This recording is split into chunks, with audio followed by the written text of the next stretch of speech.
I'm Laura Bonnell, and this is the Living with Cystic Fibrosis podcast coming to you from Detroit. Please subscribe and even rate and comment on our podcasts when it moves you. I learn something new with every podcast, and I'm always inspired by the people that are showcased here. We don't give medical advice. You need to connect with your doctor for that. I hope that this Living with Cystic Fibrosis podcast educates you and sparks some volunteering or advocacy. The CF community needs people like you. Thanks to our sponsors, Viatris and Vertex, for their support. I met Dr. Caleb Bupp in Grand Rapids at a MichiBio legislative event, and I was so impressed by him. I knew that we had to have him on this podcast. He talked about creating a treatment for a genetic syndrome that he's going to talk to us about, and it's so interesting. He is a pediatric trained board-certified medical geneticist with Corewell Health, Helen, DeVos Children's Hospital in Grand Rapids, and he's a professor at Michigan State University. This podcast will change your life because he is so interesting and knowledgeable, and serendipity has played a role in my life with CF, and as you'll hear, big time in his life in the rare disease community. Glad to have you, Dr. Caleb Bupp. I'm really excited for everybody to hear about all the wonderful things that you're doing, and so glad that I met you. And let's start with talking about what I found so immediately interesting about you when you were talking in the rare disease community aspect about the genetic syndrome that only impacted a handful of people. If you can talk about that story again, because it was so inspiring, and I just wanted everyone to hear about that. Absolutely. So I have been a geneticist now for almost 10 years out of school, and I came to Grand Rapids and started seeing patients in clinic. And, we see patients, we do genetic testing, we try to figure out what's going on. Sometimes you find a diagnosis for folks, other times you don't find something. And then there's that gray area where you find things you don't really know what to make of it. So we had a little girl that was referred to our clinic. Goodness, wow, has it been 8 years? About 8 years ago. And she came to us with developmental delay, lower muscle tone. And in the genetics world, that's probably one of the most common reasons folks come to us. But she also had this story or history of being born with a full head of sort of like silvery blonde hair that fell out in the first couple of weeks of life. And her parents said when they would do those like newborn baby baths, like the hair would just fall out in chunks. And like if you've ever like been around babies and baby hair, it's kind of unusual, right? But the idea of just like clumps of it falling out. So she came to us. She has no hair, low muscle tone, and we said, I don't know what this is. And we talked to the family about genetic testing, and I appreciated that the family, the parents, sort of took this information and thought about it and said, I think we want to hold at this point. Because, right, like not everybody is always ready to go looking for something, particularly when a kid is, I think she was like 11 months old when we first saw her. So she continued to struggle with developmental delays, and the family called back and said, yeah, I think we're ready to start go hunting a little bit. So we started with a chromosome microarray, which is a test that looks for missing or extra pieces of genetic information, and it came back normal. And again, I think one of the pieces of the journey that I go through with patients is sometimes we do testing and we don't find anything. Do we want to keep looking? Do we want to keep hunting? And that has pros and cons to it. So we were eventually able to do whole exome sequencing, which at the time was kind of just starting to become available more widely. And when we got her results back a few months later, because this broad testing takes a while, it came back and showed a change in this gene, ODC1. And next to it on the test report, it tells you the gene, like the actual nucleotide change. And usually there's just a slot for like disease. And it said no known disease. And again, that is like one of the options when you do genetic testing is sometimes you find stuff that's in that gray.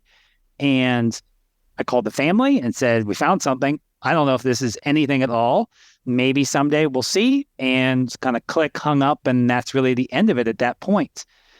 Her like case always kind of bugged me though, because it was fairly unusual. I actually kept a folder on my desktop of the pictures that we had taken in clinic. And a few months later, I went to the pediatric grand rounds at our children's hospital. And I'll be honest with you, Laura, I don't always go to grand rounds, and I don't know why I necessarily went that morning. But a colleague of mine at the children's hospital, Dr. Surendra Rajasekharan, he's an ICU doctor. He gave a presentation where he had been doing research on organ dysfunction, organ failure in the ICU. Like, why do some kids get normal illnesses and get really, really sick, and other kids get it, right? And it's not as bad. He had been doing research with a colleague at Michigan State about these compounds called polyamines and whether those might sort of be involved or be predictive in like critical illness. And I sat through that lecture, and it went in one ear, out the other ear, right? Like there was no like aha moment there. But a couple of months after that, I pulled my patient's results out, just kind of noodling on them again. And I saw that the ODC1 gene was involved in the polyamine pathway.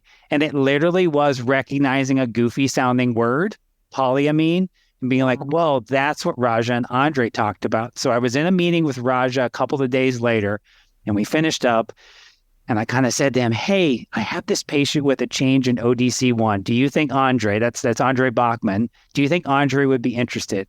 And Raja grabbed his phone out of his pocket, called Andre immediately, because Andre had been working on this gene on a research basis for 20 years. And they had just never known that there was a human syndrome that could go with this gene. And then, man, things just kind of took off from there. But like, what a story of serendipity, of all sort of the right things having to come together to get us to the place where we sort of describe this as a new genetic syndrome. And that's exactly the word I wrote down, serendipity. I mean, you were all meant to meet together, and the fact that you normally don't go to grand rounds, it all just came together. And then what happened from that point? So we have this gene, we have a patient, and now I have a researcher. And like, that's where the cool stuff starts to happen, right? And I think you've spent a lot of time with that. So we were able to take samples from our patient through a research study and share them with the research lab. And they were able to look at the samples in the lab and show that these polyamines were abnormally elevated, which is what we thought might happen. And then we were also able to look at the genes make proteins. So we were able to look at the ODC protein, which is an enzyme, and see that that enzyme level was super, super high, which is, again, what we thought might have happened. This is where it really gets cool, though. So in rare disease and in like disease discovery, we have humans, which we can do so much with, but often animal models are involved in helping understand and things like that. And this was a particular situation where somebody had actually made a mouse that had a change in this ODC1 gene in the mid-90s, and those mice didn't have hair. And so this was a potential like connection. And usually it goes the other way. You find something, then you have to like do animal stuff to make sense of it and then move along. But we just kind of went backwards. So we had proof from the lab work that Andre's lab had done. We had this sort of animal model, and then we put it all together and put it out as a publication of a new syndrome. That was all very exciting. It's like what you always hope and dream for. But the thing that kind of hung out at the end of when we described this was there was the potential for a treatment for this, because there is a drug that has been known for many, many years, since the mid-70s, to specifically inhibit the ODC protein and enzyme. So again, in theory, there might have been a drug that we could repurpose. And we also had in our favor the fact that this drug had been around for many, many years. It had been used safely in lots of people. It had been used in kids, which is huge when it comes to like safety. And then somebody, again, 20 years ago had given those mice that didn't have hair the drug, and all those mice regrew their hair.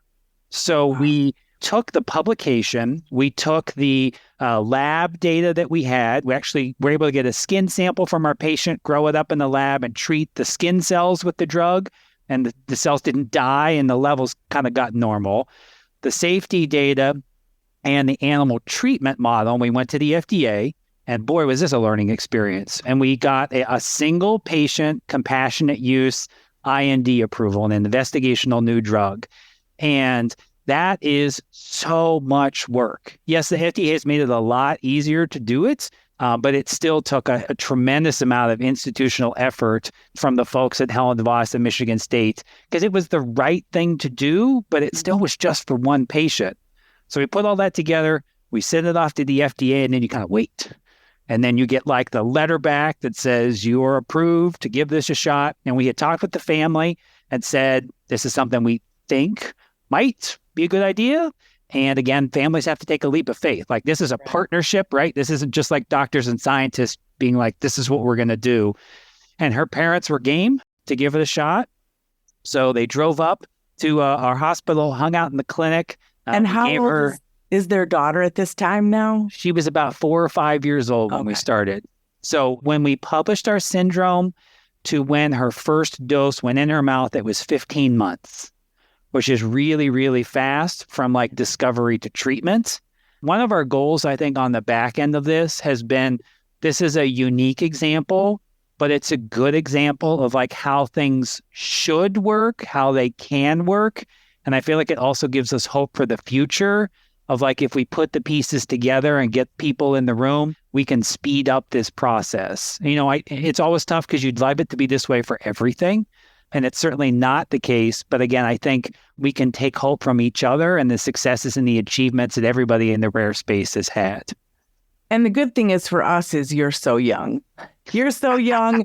You've got so many more years to go. You're going to have such an impact on the rare disease community. But I still want to stick with the OCD, or no, I'm saying it wrong. I know. People always slip the other way. ODC one. Exactly. Okay. And that's a good way to remember it. It's not OCD, it's ODC. Right. How did this go for the family, and what changed for this little girl? So we brought her in the clinic. It's just a liquid. It's not overly fancy. Our hospital pharmacy received the medication, made it up in the pharmacy, sent it to us. She has a feeding tube, so we just put it through the feeding tube, and then we kind of just like sat there and waited. But again, it wasn't sort of an instant thing. When we started, our patient, again, 4 or 5 years old, she didn't roll over. She didn't really sit. She kind of just laid there. If you tried to hold her, she just kind of collapsed into you again, no hair. So we started her on the medication. They hung around for about a day just to make sure everything seemed okay. They went home, continued to take it twice a day. And it was about a month later, right around the holidays. And her mom sent me a picture of a close-up of her face, and she had sprouted eyebrows. Wow. Eyelashes, and it was just like the wildest day of like, oh my word, we thought this might work, and it looks like it actually is working. And hair has been easy to see from the outside because, again, you don't have it to now you do. Mm-hmm. So we were able to see, again, about a month in, really a progression in hair growth to the point that she really has a full head of hair now. But from a developmental standpoint, we saw significant improvements as well. And again, we're seeing her progress far beyond what you would expect for a 4, 5, 6, 7-year-old to make those developmental gains. We did sort of have to turn up the dose again, because we're sort of, figuring this out as we go. And it seemed like as the dose got to like the full dose, she would make jumps again and again. And we're about 4.5 years on treatment now for her as our first patient. And she's now starting to take some steps. So she's using some sign language. She's in a wheelchair. She is just she's a bit of a menace, but she is just precise as all get out, being mobile. She comes and picks up their medication supply and she wants to push it in the cart back to the car. So it is, and again, her family, lives it more personally than I do. But what you thought might happen, again, this has far exceeded it just with sort of the progress that she's been able to make. It's not a cure. We didn't start it until she was a few years old. So I think there was some things that sort of will never be able to get back. But when I think to what her life and state was like before treatment to on it and now a few years on it, it's absolutely astounding. That has got to be just incredible for the family and for you, of course, but such a different in her living. She's able to live life now with her family. Yep. Right. Yeah. Playing jokes on her brother, helping out around the house, being able to communicate her wants and needs. When you have these changes, you realize the challenge that kids who have extra needs can present to families, and just, being able to move the needle even a little bit, it makes a huge difference with quality of life and just sort of the experience and just the difference that she's now made in the world by being discovered with this, treated. There's other kids on treatment. We've been able to get research funding, and just like, it was one little girl, right? And that's so awesome. It is awesome. And I was going to ask you, have you helped, is it 10 or 12 other kids with this? So we actually just heard from a family this week. So we're up to 17 worldwide that we sort of feel confident have this syndrome. We have talked with almost all of them at this point. We've been able to see probably 10 of them in our clinic. We've been able to find a way to either get them there. We've treated 3 patients now, and we know of one other patient in Europe that their medical team was able to start her on treatment. And we're actively working on trying to set things up for a couple of more patients. It has put us in sort of a unique spot where we've done all of these through compassionate use. And you do start to reach a place where, when's it time for a clinical trial? When's it time to try to work with the FDA? And these are daunting tasks when you are doing this really sort of unfunded. And the idea of like doing a clinical trial, that is a big, big undertaking. So I think that's kind of the crossroads we're at right now, of trying to figure out how do we take those next steps to get us where we want to go. Because it is just heartbreaking when you hear from a family and there isn't the ability to travel to see us, or their local medical team doesn't have the resources, or they're in a different country.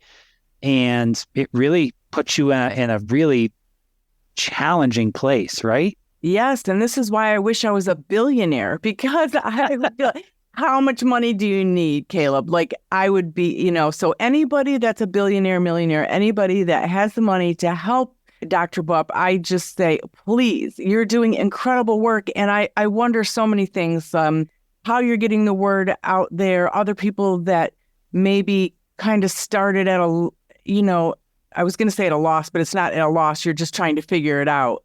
I mean, it's 17 people. So when other people are thinking, hey, I wonder about this, are they able to find you? Because it's such a small group that you have.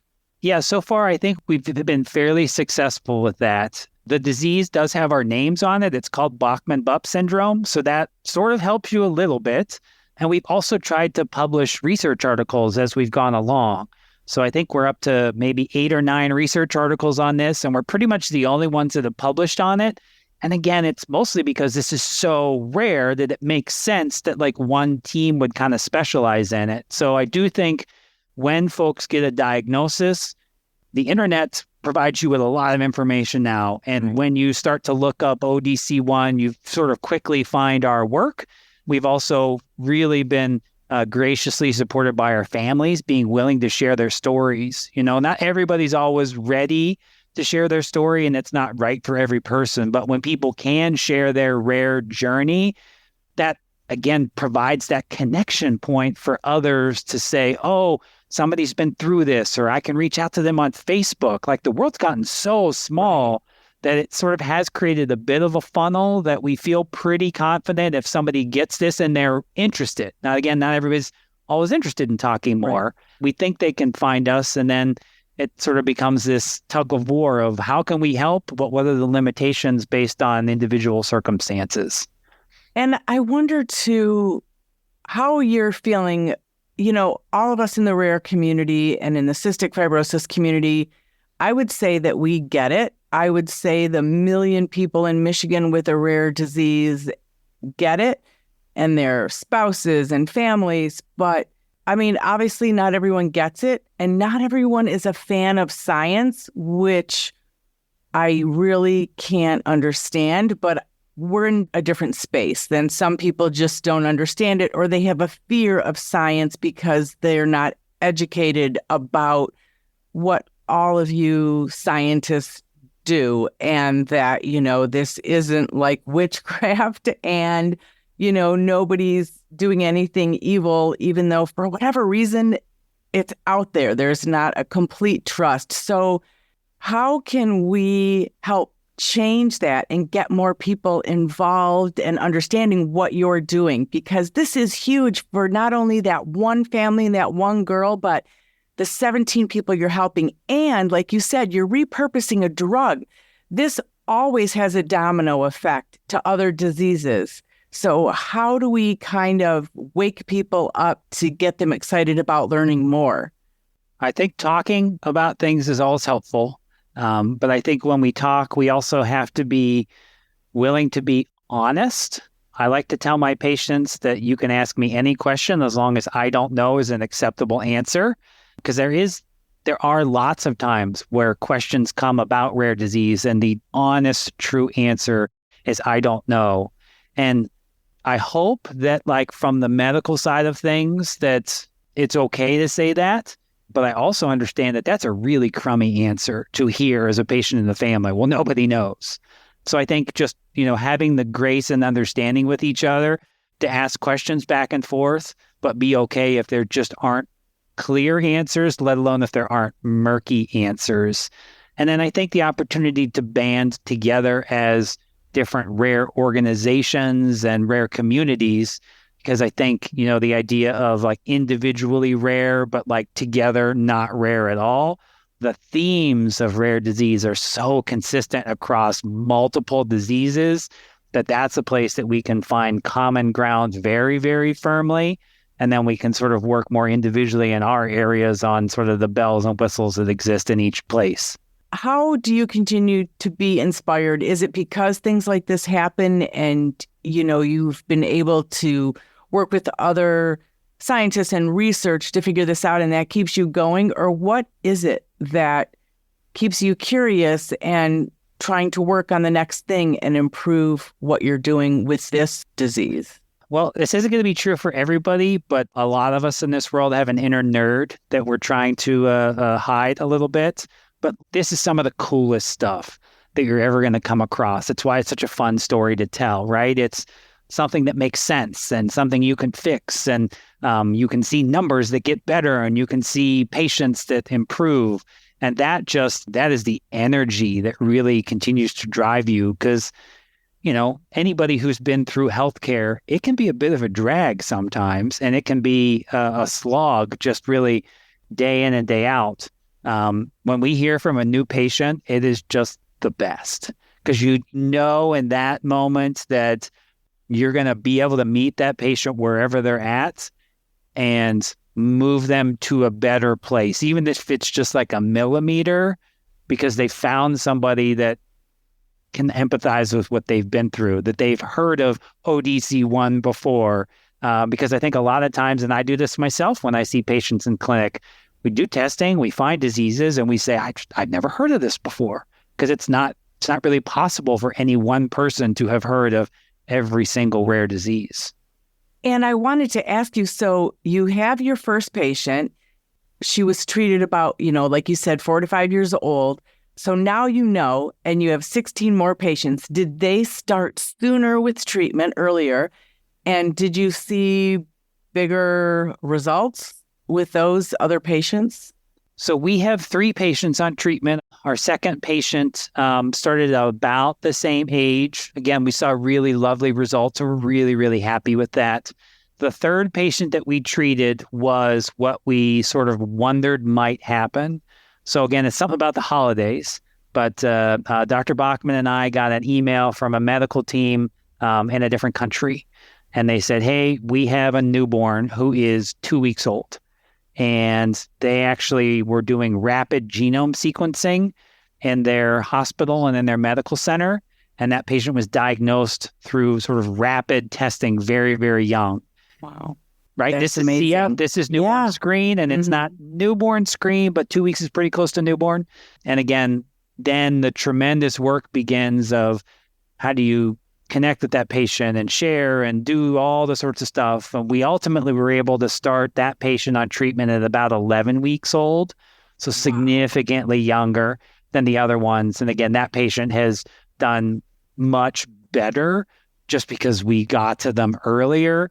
And with these kind of neurodevelopmental disorders, earlier treatment. It just makes sense, right? Mm-hmm. Earlier treatment gives you better outcomes. Right. And same with CF. If you're not diagnosed because maybe right. you're a person of color and there's, you're late diagnosed in your 20s, you've been through so much or been scarred in many ways because of that late diagnosis, then yeah, you're behind the curve.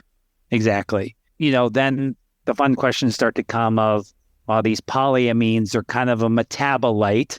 So could the newborn screen technology pick them up, right? Or as we get to newborn screening, where maybe we're genome sequencing people for a newborn screen or for treatable disorders, could this be on that list that we would start to find patients right at birth? I'm still not sure what the prenatal environment might be with these disorders. And maybe there's something metabolically that, when the kid's born, something's already impacted. These are questions that we don't have answers to. And part of what we're doing is, again, working in reverse, that we've gotten some NIH funding to now start to take those animal models that existed long ago and really start to personalize them to what we know about the syndrome and try to understand more of the nuances of what's the right dose, what would happen if you stop the drug, some of those prenatal things. So we can start to fine tune this a little bit, because we really did get to this place where we kind of jumped to the conclusion and we're like, we think we can treat, we did, and it works.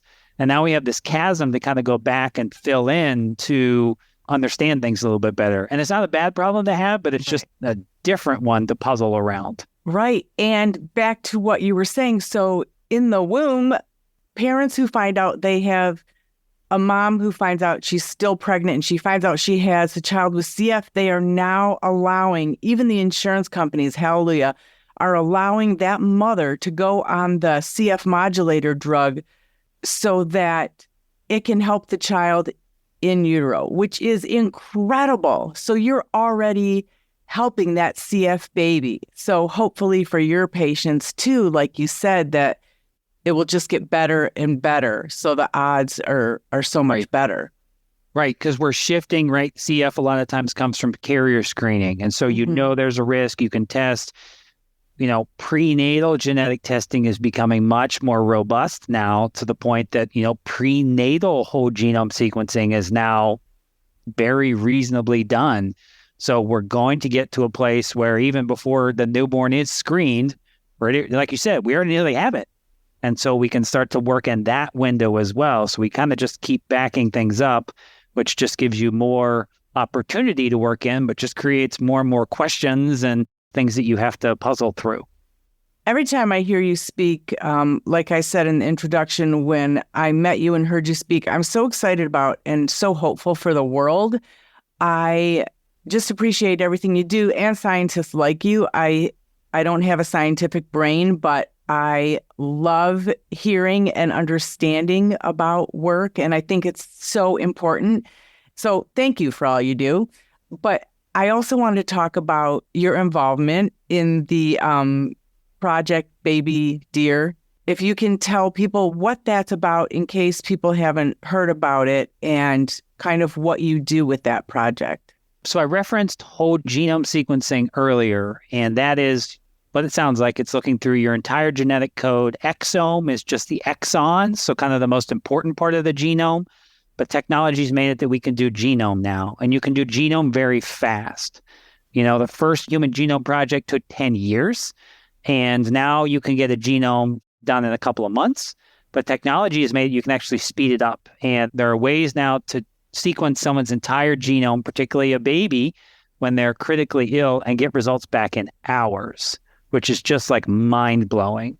So for most of my career, we would see kids in the hospital that were sick, and we would say, yes, they are sick. I wonder why. It could be in their genetics, but we don't have a way to go look, let alone a way that would give us results in any reasonable amount of time to change what we're doing.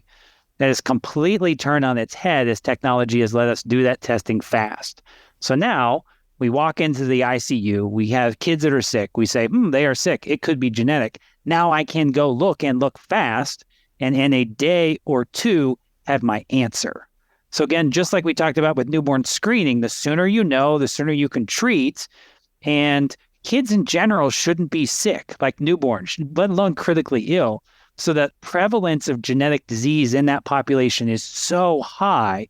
And now we can start finding those things, fine-tune our treatment, and we get better outcomes for the patients. It's better for the medical team because we know why we're doing what we're doing. And the crazy thing, and this has just been a bit of a brain twister for me over the years, is it actually reduces the cost of the healthcare that we give because we do the right thing the first time, every time. And so it really has become kind of this triple win. So Project Baby Deer, how do we then activate this for the population? So a lot of this work started in California with the Rady Children's Institute for Genomic Medicine. They were kind of the pioneers in this, and they worked with California Medicaid to do something called Project Baby Bear. These are all about state animals, in case you're wondering what the cute names are. And they worked and kind of did a project and said, hey, kids that have California Medicaid, we'll use this rapid genome sequencing, we'll see what happens. And it did, which hopefully you would expect it did. Yes, they got diagnoses, they saved money, it was better, all over the place. So myself and a colleague down at Bronson Children's Hospital, Dr. Andrea Schur, were at a conference where this Baby Bear stuff was being presented. And we were sitting outside. This is serendipity again, Laura. We were sitting outside at lunch in the sunshine. We were sitting on a concrete bench. And she turned to me and she said, man, we should do something like in Michigan. And we'll call it like Project Baby Deer. And that was really where it conceptualized. So we came back to Michigan. And the Michigan Health and Hospital Association, the MHA, has a children's council where all the presidents and executives from the children's hospitals of Michigan get together. And Andrea and I went to them and just really presented, hey, this is something that's out there. You should be aware. And the room literally caught fire of this is awesome. This is a bit. And that sort of, coalesced a will to move forward with MHA kind of helping shepherd all the centers in Michigan. So in California, they just had 5 hospitals. But we said, hey, anywhere in Michigan, let's band together. Let's do it sort of unofficially so no one really owns this and we can kind of just do this for the kids. And we started right off the bat working with MDHHS, working with health economic people and saying, hey, if we do this across the state, will we get the same thing? We also increased the age. So California had capped it to really just newborns. And we said, let's just go up to age 18. And we did this for about a year through multiple children's hospitals in Michigan. And again, hopefully it makes sense. Same thing. We got diagnoses. We decreased the cost of care. We saved hospital days. We saved surgery. It's all the things that when you think about it, you're like, yeah, that totally makes sense. And so we were able to work with Michigan Medicaid to write a coverage policy. And like I talked about health economics, this is also something no one ever trained me as a doctor to think about this stuff. But Michigan Medicaid was the first state to write a coverage policy for rapid genome sequencing where they pay for it as a carve-out. So hospitals are usually paid on a daily rate, if you will. So if you do genome sequencing, which isn't a cheap test, it kind of just gets rolled into that. So it sort of makes it hard to do that testing from an economic standpoint. But there's so much value to payers to just pay for the test. Because if you pay for the test, you get your money back many times over.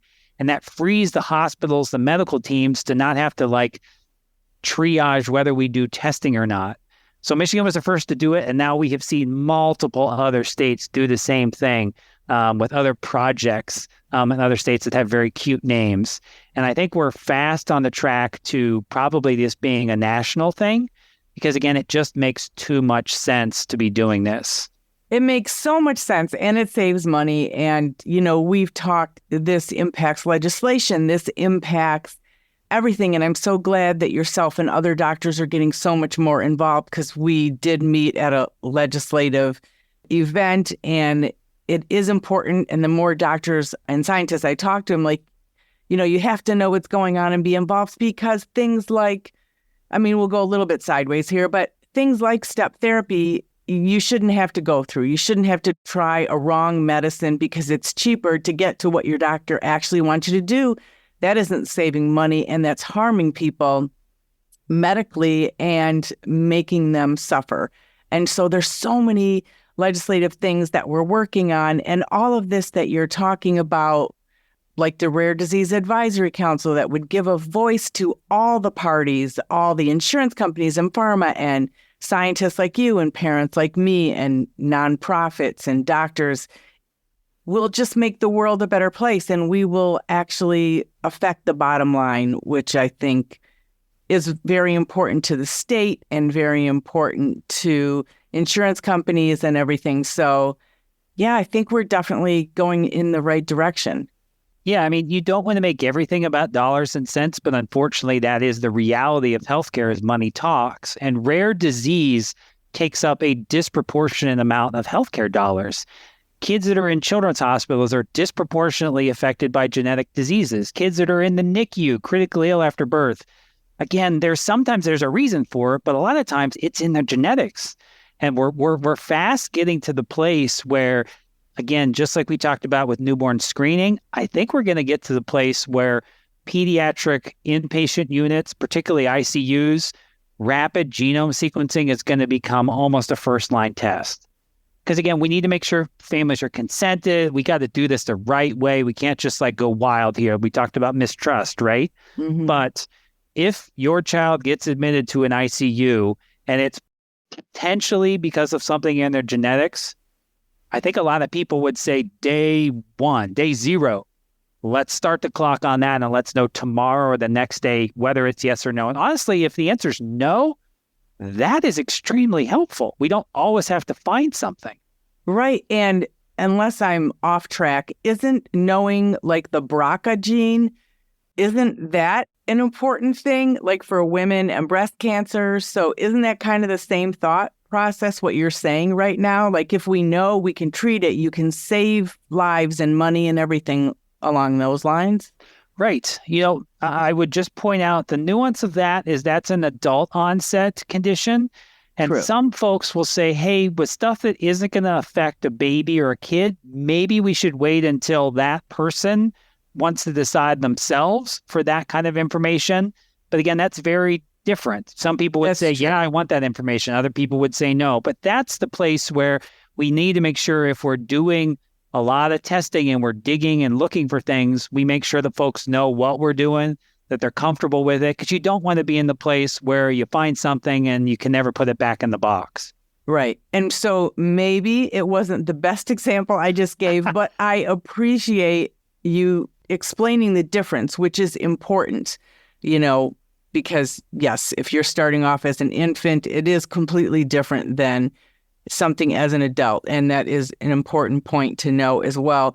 What are your hopes for your work in the future and kind of where the rare disease community is going, or where you hope that it goes? I want to see more of this.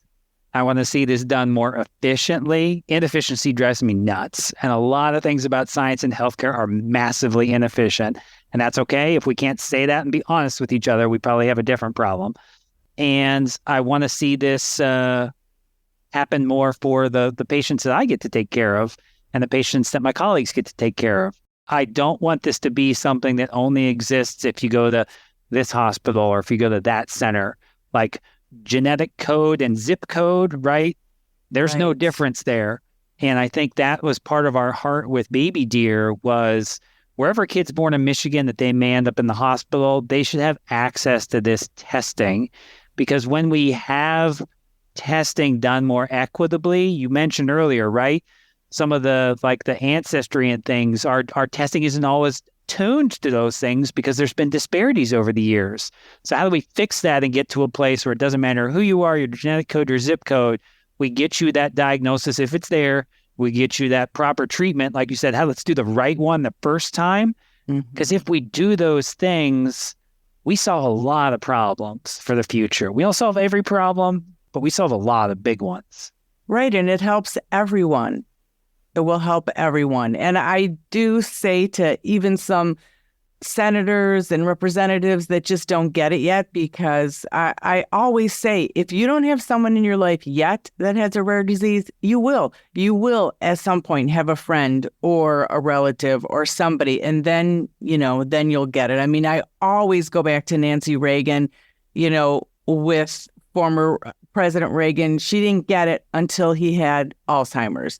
Then she was like, what do we have to do? And that's when she got involved. And I get it. People just don't know until they know and until it impacts them. But she changed her tune and educated a lot of people after that. So it was really important. Well, you never know what's going to happen tomorrow, right? Right. And your life could be changed in an instant. And this is just part of being human, right? But like myself, I never thought we would sort of stumble upon a rare disease, let alone the story. I never thought I'd be involved in something like a state program, but it has happened. So it gives you your voice to go out there and share and advocate. And I think, parents and families that are ended up, or touched by rare disease in one way or another, wow, what a huge amount of good you can do by just finding your voice if and when it's the right time for you and pushing. Right. And I like that you're so receptive to how a family is feeling. They might not want to move forward, or they do, and you're not pushing people. You're just educating and giving them information. And with the ODC one, is that still only for compassionate care, or are you still working on that? Correct. Process? Yep. Okay. And is there anything you want to share about you personally, your family, or anything that's kind of maybe what you're doing has impacted your family or vice versa?